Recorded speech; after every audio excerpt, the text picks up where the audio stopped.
علیکم ورحمۃ اللہ وبرکاتہ۔ نحمده ونصلی علی رسولہ الکریم۔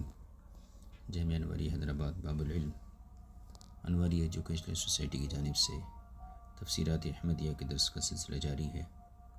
آج ہم مسئلہ نمبر 80 سے اپنے سبق کا آغاز کرتے ہیں۔ مسئلے کا عنوان ہے نماز خوف باجماعت ادا کرنے کا بیان۔ اس مسئلے کو جس آیت کریمہ سے اخذ کیا گیا اس آیت کریمہ کی تلاوت کر لیتے ہیں۔ بسم اللہ الرحمن الرحیم۔ وَإِذَا كُنْتَ فِيهِمْ فَأَقَمْتَ لَهُمُ الصَّلَاةَ فَلْتَقُمْ طَائِفَةٌ مِّنْهُمْ مَعَكَ وَلْيَأْخُذُوا أَسْلِحَتَهُمْ فَإِذَا سَجَدُوا فَلْيَكُونُوا مِنْ وَرَائِكُمْ وَلْتَأْتِ طَائِفَةٌ أُخْرَىٰ لَمْ يُصَلُّوا فَلْيُصَلُّوا مَعَكَ وَلْيَأْخُذُوا حِذْرَهُمْ وَأَسْلِحَتَهُمْ وَدَّ الَّذِينَ كَفَرُوا لو تغفلون عن أسلحتكم وأمتعتكم فيميلون عليكم ميلة واحدة ولا جناح عليكم إذا كان بكم أذى من مطر أو كنتم مرضى أن تضعوا أسلحتكم وخذوا حذركم إن الله أعد للكافرين عذابا مهينا صدق الله العظيم۔ یہ آیت کریمہ رہی۔ اب اس کا جو مرادی معنی ہے اس کو دیکھ لیتے ہیں۔ وَإِذَا كُنْتَ فِيهِمْ فَأَقَمْتَ لَهُمُ الصَّلَاةَ، اور جب آپ ان میں ہوں تو ان کے لیے نماز قائم کریں۔ فَلْتَقُمْ طَائِفَةٌ مِّنْهُمْ مَعَكَ وَلْيَأْخُذُوا أَسْلِحَتَهُمْ، بس ان میں سے ایک گروہ کو آپ کے ساتھ کھڑا ہونا چاہیے اور انہیں اپنے اپنے ہتھیار اپنے پاس رکھنے چاہیے۔ فَإِذَا سَجَدُوا فَلْيَكُونُوا مِنْ وَرَائِكُمْ، پھر جب وہ سجدہ کر چکیں، وَلْتَأْتِ طَائِفَةٌ أُخْرَىٰ، فَإِذَا سَجَدُوا فَلْيَكُونُوا مِنْ وَرَائِكُمْ، پھر جب وہ سجدہ کر چکیں پس وہ تمہارے پیچھے چلے جائیں۔ وَلْتَأْتِ طَائِفَةٌ أُخْرَىٰ لَمْ يُصَلُّوا، اور دوسرا گروہ آ جائے جس نے ابھی ایک رکعت بھی نماز نہیں پڑھی۔ فَلْيُصَلُّوا مَعَكَ، پس وہ آپ کے ساتھ نماز ادا کریں۔ وَلْيَأْخُذُوا حِذْرَهُمْ وَأَسْلِحَتَهُمْ، اور اپنے اپنے ہتھیار پکڑے رکھیں۔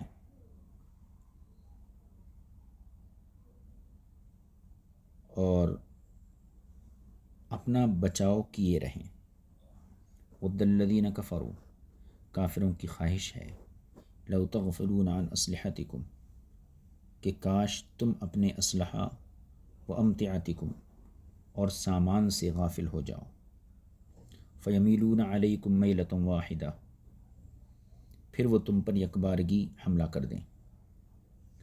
وَلَا جُنَاحَ عَلَيْكُمْ، اور تم پر کوئی حرج نہیں، إِن كَانَ بِكُمْ أَذًى مِّن مَطَرٍ أَوْ كُنتُم مَّرْضَىٰ، اگر بارش کی تکلیف کی وجہ سے یا تم بیمار ہو تو اپنا اپنا اسلحہ اتار رکھو۔ أَن تَضَعُوا أَسْلِحَتَكُمْ، اپنا اپنا اسلحہ اتار رکھو۔ وَخُذُوا حِذْرَكُمْ، اور اپنا بچاؤ کرو۔ إِنَّ اللَّهَ أَعَدَّ لِلْكَافِرِينَ عَذَابًا مُهِينًا، بے شک اللہ تعالیٰ نے کافروں کے لیے ذلت دینے والا عذاب تیار کر رکھا ہے۔ یہ آیت کریمہ کا مرادی معنی تھا۔ اب اس کی تفسیر کی طرف توجہ کرتے ہیں۔ ملا جیون علیہ رحمہ فرماتے ہیں یہ ہے وہ آیت جس سے نماز خوف باجماعت پر استدلال کیا گیا ہے۔ آیت میں خوف کی قید کا ذکر نہیں۔ وَإِذَا كُنْتَ فِيهِمْ فَأَقَمْتَ لَهُمُ الصَّلَاةَ، اس طریقے سے آیت شروع ہو جاتی ہے۔ آیت میں خوف کا تذکرہ نہیں، جس کی وجہ یہ ہے کہ یہ آیت جب پہلی آیت کے ساتھ متصل ہے جس میں خوف کی قید کا ذکر ہے تو اسی میں ذکر شدہ قید خوف پر اکتفا کیا گیا ہے۔ یعنی اس سے پہلے جو آیت ہم گزشتہ نشست میں پڑھے تھے اس میں خوف کا تذکرہ تھا۔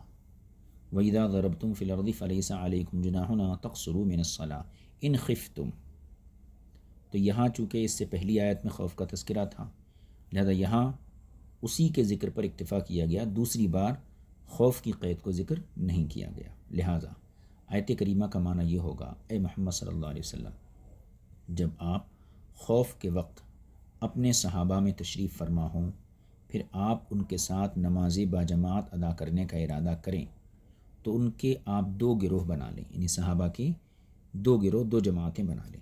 ایک گروہ آپ کے ساتھ جماعت میں کھڑا ہو جائے اور دوسرا گروہ دشمن کی جانب متوجہ رہے، اور وہ جس قدر ہو سکے اسلحہ جات اٹھائے رکھیں۔ یہ معنی اس وقت ہوگا جب اسلحہ پکڑنے اور اپنے ساتھ رکھنے کا حکم اس گروہ کے لیے ہو جو دشمن کی طرف متوجہ ہے، جیسا کہ اکثر مفسرین اکرام نے کہا ہے۔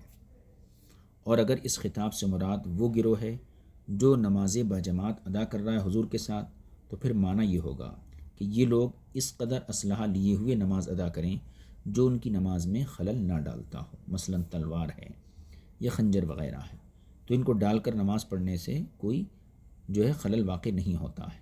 یہ حضرت عبداللہ بن عباس رضی اللہ تعالیٰ عنہما سے منقول ہے۔ آگے دیکھیے، یہ گروہ جو جماعت کی صورت میں نماز ادا کر رہا ہے، جب ایک رکعت مکمل کر لے، یعنی رکعت کے 2 سجدے ادا کر لے، تو اسے تمہارے پیچھے چلا جانا چاہیے، یعنی دشمن کی طرف متوجہ ہو جائیں، اور وہ گروہ آ جائے جس نے ابھی نماز شروع ہی نہیں کی اور دشمن کے سامنے کھڑا رہا، آ کر یہ گروہ آپ کے ساتھ دوسری رکعت ادا کرے، اور جو دشمن کی طرف متوجہ ہو گئے وہ اب اپنے بچاؤ کا اہتمام کریں اور اپنا اپنا اسلحہ جس قدر ہو سکے ساتھ لے لیں۔ ایک مراد تو یہ ہے اس کی، یا اس سے مراد دوسری رکعت ادا کرنے والا گروہ ہوگا، تو اس وقت معنی یہ ہوگا کہ اس قدر اسلحہ لیے نماز ادا کریں جو نماز میں خلل انداز نہ ہو۔ آیت کریمہ کا مضمون یہی تھا، یعنی نماز خوف باجماعت ادا کرنے کا طریقہ بیان کیا گیا، لیکن آیت کریمہ چاہتی ہے کہ اس کی وضاحت کے ساتھ تفسیر کی جائے اور اس مسئلے کو اس قدر بیان کر دیا جائے کہ ضروری باتیں جو ہیں سمجھ میں آ جائیں، کیونکہ اللہ تعالیٰ نے اس میں اجمالی طور پر مسئلے کو بیان فرمایا ہے، اور دونوں گروہوں کے متعلق نماز میں شامل ہونے کی بات تو بیان فرمائی ہے، لیکن بقیہ نماز کیسے ادا کریں اس کا ذکر نہیں فرمایا ہے۔ اس لیے ہم دیکھتے ہیں کہ اس کی ترتیب میں بہت سا اختلاف پایا جاتا ہے۔ میں اسے تفسیر اور شرح کے ساتھ بیان کرتا ہوں، صاحب کتاب کہتے ہیں۔ اب یہاں تک کی جو عبارت تھی اس کا خلاصہ یہ ہے کہ نماز خوف جو ہے اس کے لیے اللہ تعالیٰ حکم دیا کہ محمد صلی اللہ علیہ وسلم جب خوف کا معاملہ ہو اور آپ صحابہ کے درمیان موجود ہوں تو نماز کا وقت آ جائے تو کیسے کرنا ہے کہ اپنے صحابہ کو 2 جماعتوں میں تقسیم کر لینا۔ ایک گروہ جو ہے دشمن کے سامنے کھڑا رہے اور دوسرا گروہ حضور اکرم صلی اللہ علیہ وسلم کے پیچھے نماز ادا کرنے آ جائے۔ جب یہ گروہ ایک رکعت ادا کر لے، یعنی 2 سجدے ادا کر لے، تو پھر یہ چلا جائے اور جو دشمن کے سامنے تھا وہ آ جائے اور یہ دشمن کے سامنے جا کر کھڑا ہو جائے۔ اب یہاں پر اسلحے کی بات تھی، تو اسلحے کا تعلق 2 صورتوں میں، ایک تو یہ کہ جو مسلمانوں کی جماعت دشمن کے سامنے کھڑی وہ اپنے اسلحہ جات جو ہے سنبھال رکھے اور بالکل مستعد اور تیار رہیں، اور دوسری صورت یہ ہے کہ اسلحہ جات وغیرہ کو اگر مسلیوں سے وابستہ کیا جائے تو مطلب یہ ہوگا کہ حالت نماز میں اتنا اسلحہ تم اپنے ساتھ رکھ سکتے ہو کہ جس سے نماز میں خلل نہ پڑے۔ یہ گزشتہ گفتگو کا خلاصہ تھا۔ اب یہاں سے ان اختلافات کو بیان کرتے ہیں۔ فرماتے معلوم ہونا چاہیے کہ اس بارے میں امام مالک رضی اللہ عنہ کا مذہب کیا ہے، تو آپ کی کتابوں سے معلوم نہیں ہو سکا کہ امام مالک کا نماز خوف کے بارے میں کیا مسئلہ ہے اور کیا مذہب ہے۔ صاحب کشاف نے البتہ کہا ہے کہ امام مالک رضی اللہ تعالیٰ عنہ نے فَإِذَا سَجَدُوا کے بارے میں فرمایا کہ اس کا معنی یہ ہے کہ جب وہ نماز ادا کر لیں۔ ہم نے کیا معنی کیا اس کا؟ جب ایک گروہ ایک رکعت ادا کر لے تو دوسرا گروہ آ جائے، ٹھیک ہے، تو ہم نے اس کو ایک سجدے کے اوپر محمول کیا، ایک رکعت کے اوپر محمول کیا، اور امام مالک رضی اللہ تعالیٰ نے اس کا معنی کیا بیان فرمایا؟ جب وہ نماز ادا کر لیں۔ امام مالک رضی اللہ تعالیٰ عنہ کے نزدیک طریقہ یہ ہے نماز خوف کا، امام صاحب ایک گروہ کے ساتھ ایک رکعت ادا کرے اور دوسری رکعت کے قیام میں کھڑا رہے حتیٰ کہ یہ گروہ اپنی بقیہ نماز یعنی ایک رکعت مکمل کر لے اور سلام پھیر دے اور چلا جائے اور دشمن کی طرف چلا جائے۔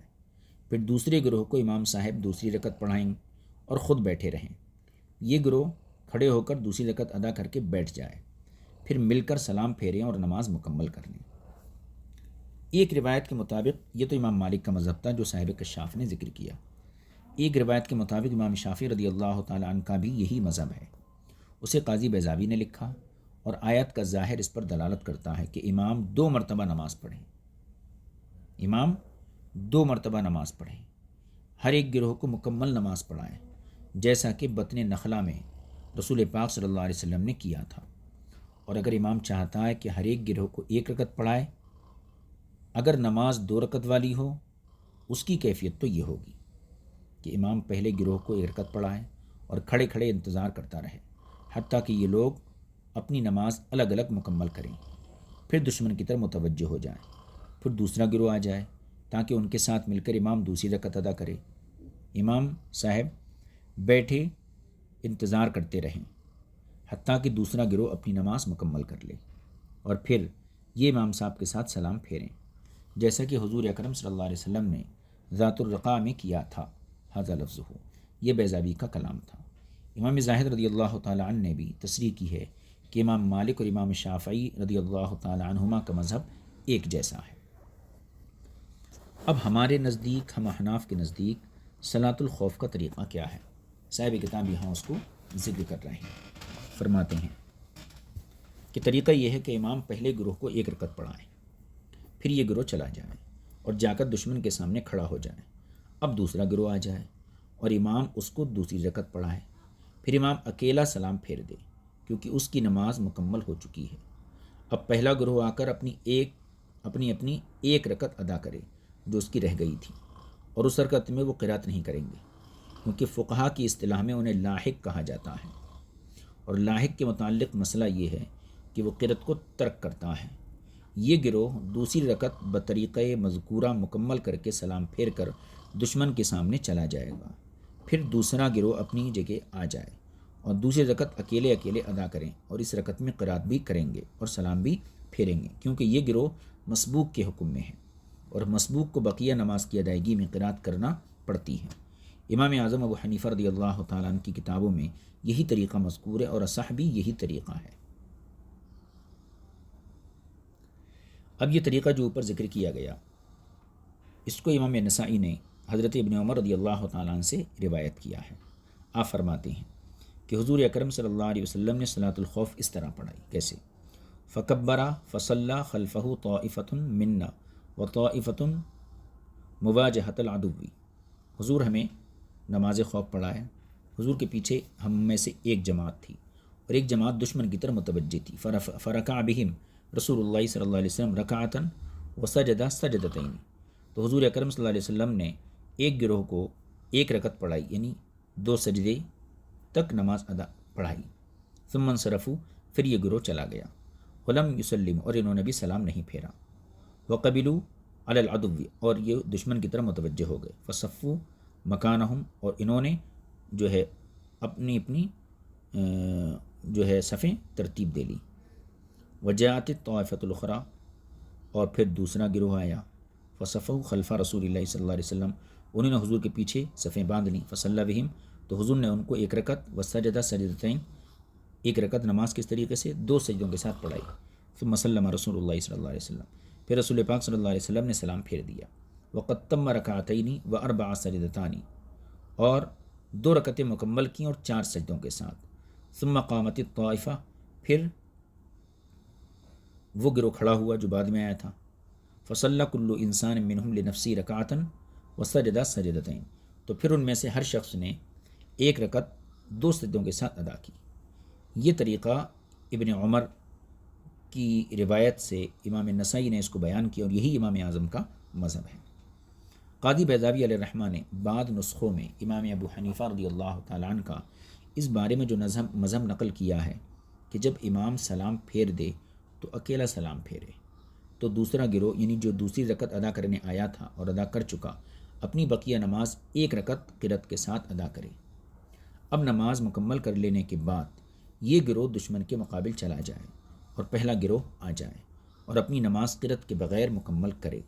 اس طریقے میں اگرچہ جلدی کرنے کی حقیقت کار فرما ہے، یعنی اس میں جلدی ہوتی ہے، اور مسافت کی قصر نماز ایسی سہولت موجود ہے، اور مسافت کی قصر نماز میں ایسی سہولت موجود ہے، لیکن اس طریقے کی کوئی روایت امام اعظم ابو حنیفہ رضی اللہ تعالیٰ عنہ کی کتابوں میں نہیں پائی گئی ہے، چہ جائے کہ اسے امام صاحب کا مذہب شمار کیا جائے۔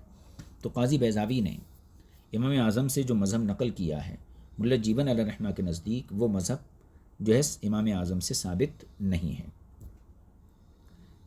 کیونکہ اس میں جو ہے پہلے والا گروہ اپنی بقیہ رکعت کو بغیر قرت کے مکمل کرے گا، جبکہ مذہب یہ ہے کہ اس کو قرت کرنا پڑے گی، کیونکہ یہ مسبوق کے حکم میں ہے، لاحق کے حکم میں نہیں۔ دیکھیے پھر ہمارا مذہب جو اوپر بیان ہو چکا ہے، حضرت عبداللہ بن مسعود رضی اللہ تعالیٰ عنہ سے مروی ہے کہ آپ بیان فرماتے ہیں کہ حضور سرور کائنات صلی اللہ علیہ وسلم نے نماز خوف اسی طریقے سے ادا فرمائی جو میں نے بیان کیا۔ یہی وجہ ہے کہ صاحب ہدایہ نے آیت مذکورہ جو آیت ہے اوپر وَإِذَا كُنتَ فِيهِمْ، تو آیت کریمہ مذکورہ سے استدلال کرنے کے بجائے حضرت عبداللہ بن مسعود رضی اللہ تعالیٰ عنہ کے قول کی طرف رجوع کیا، کیونکہ ان کی غرض یہ تھی کہ اپنے مذہب حنفی کی مکمل کیفیت بیان کی جائے، یعنی صاحب ہدایہ کا مقصد یہ تھا کہ اپنے مذہب کی پوری کیفیت بیان کی جائے، اور یہ کیفیت چونکہ آیت میں نہیں ہے لہٰذا انہوں نے آیت سے استدلال نہیں کیا بلکہ ابن مسعود کی روایت سے استدلال کیا، ان کے قول سے استدلال کیا، اور مکمل کیفیت حضرت ابن مسعود رضی اللہ تعالیٰ عنہ کے قول کے بغیر حاصل نہیں ہو سکتی تھی۔ رہی آیت مبارکہ، تو اس کی تو پھر اس کی وضاحت جو ہے حدیث سے معلوم ہو چکی ہے، لہذا تمام فقہی مذاہب مسافر کی نماز یا عاجز کی نماز کی فرضیت کے ارد گرد گھومتے ہیں، اسی لیے 4 رکعت فرض والی نماز مقیم کے لیے جب ادا کی جائے گی تو امام پہلے گروہ کے ساتھ 2 رکعت ادا کرے گا، پھر دوسرے گروہ کے ساتھ 2 رکعت ادا کرے گا، اور 3 رکعت والی نماز ہے تو پہلے گروہ کو امام 2 رکعت اور دوسرے گروہ کو 1 رکعت پڑھائے گا۔ خلاصہ کلام یہ ہے کہ تمام مذاہب اس بات پر دلالت کرتے ہیں کہ صلاۃ الخوف حضور سرور کائنات صلی اللہ علیہ وسلم کے انتقال پردہ فرمانے کے بعد بھی مشروع ہے، یعنی حضور کی حیات ظاہری میں بھی صلاۃ خوف کی اجازت تھی، اور حضور کے پردہ فرمانے کے بعد بھی اس کی اجازت باقی ہے، لہذا امام ابو یوسف رضی اللہ تعالیٰ عنہ کے خلاف یہ دلیل ہوگی، کیونکہ ان کا مذہب یہ ہے کہ صلاۃ الخوف جماعت کے ساتھ حضور صلی اللہ علیہ وسلم کے پردہ فرمانے کے بعد جائز نہیں ہے، ٹھیک ہے، اور وہ اپنے مذہب کا وَإِذَا كُنتَ فِيهِمْ کے الفاظ سے استدلال کرتے ہیں۔ کیا ہے آیت میں؟ وَإِذَا كُنتَ فِيهِمْ، یا رسول اللہ، اے محمد عربی صلی اللہ علیہ وسلم، جب آپ ان میں ہوں حیات ظاہری کے ساتھ۔ اب چونکہ حضور پردہ فرما گئے لہذا حضور چونکہ ان کے اندر بظاہر موجود نہیں رہے، لہذا امام ابو یوسف فرماتے ہیں کہ اب جو ہے صلاۃ خوف کی اجازت نہیں ہے، تو وہ اپنے مذہب کا وَإِذَا كُنتَ فِيهِمْ کے الفاظ سے استدلال کرتے ہیں، کیونکہ اس میں خطاب صرف حضور اکرم صلی اللہ علیہ وسلم کو کیا گیا ہے۔ اب یہ دلیل دی امام ابو یوسف نے۔ ہم کہتے ہیں کہ اللہ تعالیٰ نے اپنے محبوب صلی اللہ علیہ وسلم کو صلاۃ الخوف کا طریقہ تعلیم فرمایا تاکہ آپ کی امت کے ائمہ کرام اس بارے میں آپ کے انتقال فرمانے کے بعد آپ کی پیروی، آپ کی اقتداء کریں، اور حضرات ائمہ کرام واقعتاً حضور اکرم صلی اللہ علیہ وسلم کے ہر دور میں نائب ہیں، لہذا ان کا موجود ہونا، ان کا حاضر ہونا گویا یوں ہے کہ خود حضور کریم صلی اللہ علیہ وسلم موجود اور حاضر ہوں۔ اسی لیے آیت کریمہ کا مذکورہ حکم تمام ائمہ حضرات کو ہوگا، جس کی دلیل حضور اکرم صلی اللہ علیہ وسلم کے انتقال فرمانے کے بعد آپ کے صحابہ کا فعل ہے، ہاکذا قالو۔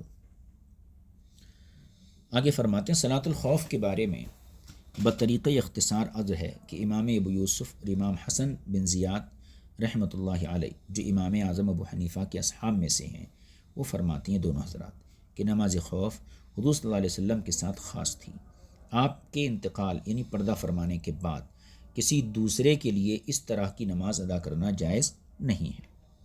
امام شافعی کے اصحاب میں سے امام مزنی کہتے ہیں کہ یہ نماز پہلے جائز ہوئی پھر منسوخ ہو گئی، تو گویا کہ 3 حضرات ہو گئے، امام ابو یوسف، امام حسن اور امام مزنی۔ ان تینوں حضرات نے دلیل یہ دی ہے کہ اللہ تعالیٰ نے اپنے حبیب صلی اللہ علیہ وسلم کو خطاب کرتے ہوئے فرمایا وَإِذَا كُنتَ فِيهِمْ فَأَقَمْتَ لَهُمُ الصَّلَاةَ، جب آپ ان میں تشریف فرما ہوں تو ان کے لیے آپ نماز قائم کریں۔ ان الفاظ کا ظاہری معنی اس پر دلالت کرتا ہے کہ نماز خوف جب نماز خوف کی اقامت کے لیے یعنی اس کو قائم کرنے کے لیے شرط رکھی گئی ہے کہ آپ صلی اللہ علیہ وسلم ان میں بنفس نفیس موجود ہوں۔ لہٰذا یہ انداز اس بات پر دلالت کرتا ہے کہ نماز خوف کی آپ صلی اللہ علیہ وسلم کے ساتھ تخصیص ہے، نماز خوف کی حضور اکرم صلی اللہ علیہ وسلم کے ساتھ خصوصیت ہے۔ ایک دلیل تو یہ ہے۔ دوسری دلیل یہ ہے کہ لفظ اذا یہ شرط کے لیے آتا ہے، وَإِذَا كُنتَ فِيهِمْ، جب آپ ان میں موجود ہوں، فَأَقَمْتَ لَهُمُ الصَّلَاةَ، تو انہیں نماز پڑھائیے۔ تو لفظ اذا شرط کے لیے آتا ہے، جب یہ مفید شرط ہے تو شرط نہ رہنے پر حکم بھی باقی نہیں رہے گا۔ اب اگر کوئی شرط ہو، اگر شوہر اپنی بیوی کو بولے ان دخلت الدار فانت طالق، اگر تو گھر میں داخل ہوئی تو تجھے طلاق، تو طلاق کا حکم کب واقع ہوگا؟ جب کہ عورت گھر میں داخل ہو، جب تک وہ داخل نہیں ہوگی طلاق کا حکم واقع نہیں ہوگا۔ تو اس اذا یہاں شرط کے لیے ہے، اور جب یہ اذا شرط کے معنی کا افادہ کرتی ہے تو پھر شرط نہ رہنے پر حکم بھی باقی نہیں رہے گا۔ لہذا حضور کا اگر دنیا سے پردہ کر گئے تو پھر صلاۃ الخوف کا حکم بھی باقی نہیں رہے گا۔ یہ دو دلیلیں ان تین حضرات کی طرف سے دی جاتی ہیں، لیکن جمہور علماء و فقہا کا مذہب یہ ہے کہ مذکورہ حکم جب حضور سرور کائنات صلی اللہ علیہ وسلم کے لیے آیت کریمہ کے ذریعے ثابت ہے تو آپ کی امت کے لیے بھی اس کا اس بات لازمی اور ضروری ہے، کیونکہ اللہ تعالیٰ کیا فرمایا، وَاتَّبِعُوهُ، یعنی حضور صلی اللہ علیہ وسلم کی پیروی کرو، اور حضور اکرم صلی اللہ علیہ وسلم نے یہ بھی ارشاد فرمایا، صلو کما رأیتمونی اصلی، تم بھی نماز ادا کرو جس طرح تم دیکھتے ہو کہ میں ادا کرتا ہوں۔ اور تیسری دلیل یہ ہے کہ حضرات صحابہ کرام کا اس نماز پر اجماع ہو چکا ہے، لیکن انہوں نے حضور صلی اللہ علیہ وسلم کے انتقال یعنی پردہ فرمانے کے بعد نماز خوف بطریقۂ مذکورہ، یعنی صحابہ کرام نے حضور کے پردہ فرمانے کے بعد نماز خوف کو مذکورہ طریقے پر ادا کیا ہے، جیسا کہ حضرت علی المرتضیٰ رضی اللہ تعالیٰ عنہ سے مروی ہے کہ آپ نے لیلۃ الحریر میں اپنے ساتھیوں سمیت نماز خوف ادا کی۔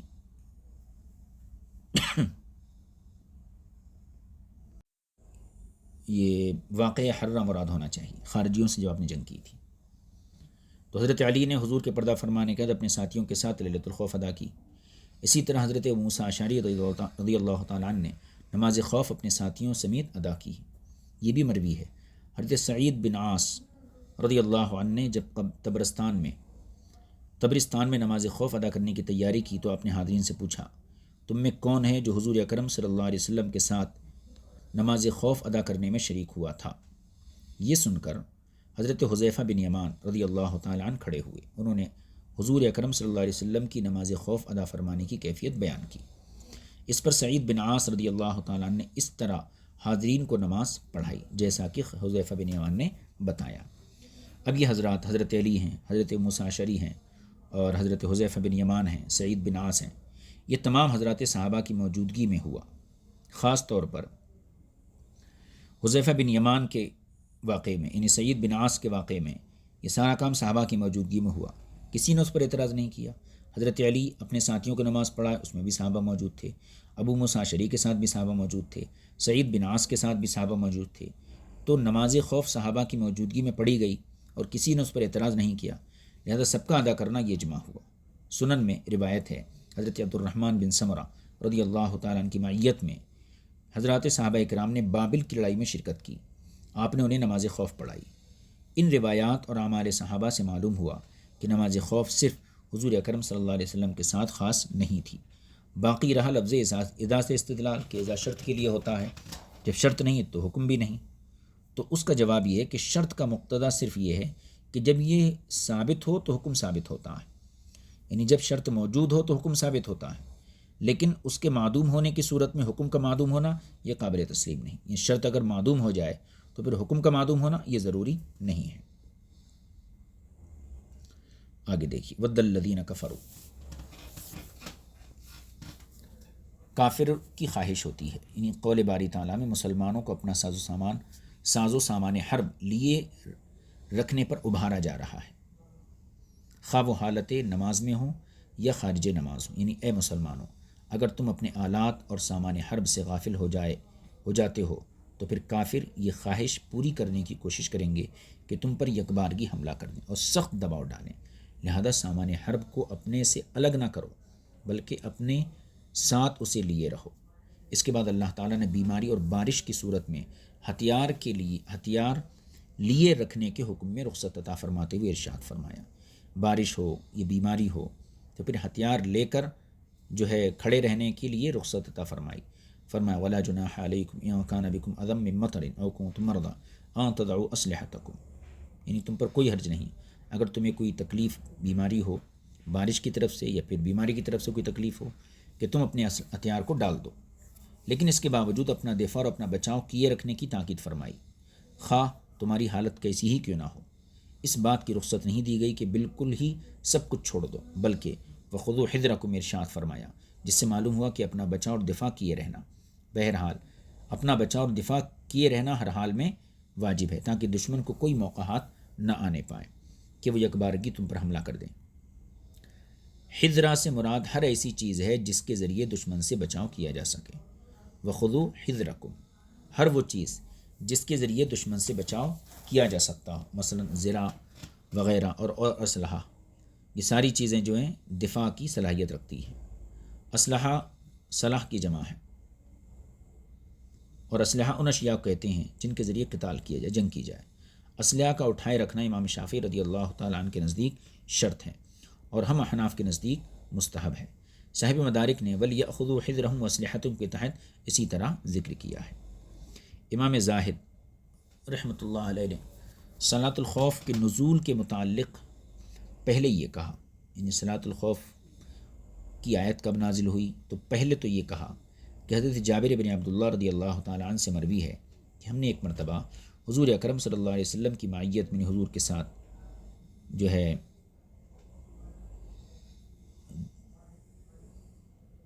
جوہینا قبیلے کے لشکر سے جنگ لڑی، انہوں نے جان ہاتھوں پہ رکھ کر ہم سے جنگ کی۔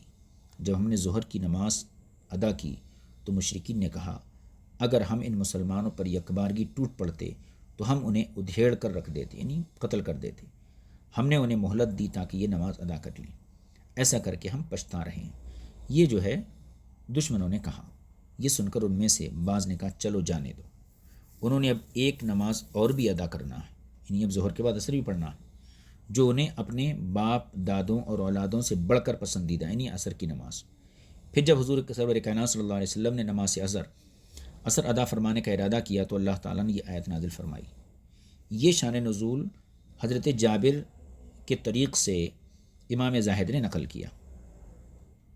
پہلے تو یہ کہا، پھر اس کے بعد امام زاہد نے یہ بھی لکھا ہے کہ قول باری تعالیٰ وَدَّ الَّذِينَ كَفَرُوا کا شان نزول یہ ہے کہ حضور صلی اللہ علیہ وسلم ایک غزوے میں تھے جس میں آپ دشمن پر غالب آ گئے، ان کے اموال کو مال غنیمت بنا لیا، ان کی عورتوں بچوں کو قید کر لیا۔ جب ان سے بے خوفی ہو گئی، یعنی جب مسلمان ان سے بے خوف ہو گئے تو حضور صلی اللہ علیہ وسلم نے جو ہے آپ نے قضائے حاجت کے لیے ایک جانب اکیلے تشریف لے گئے۔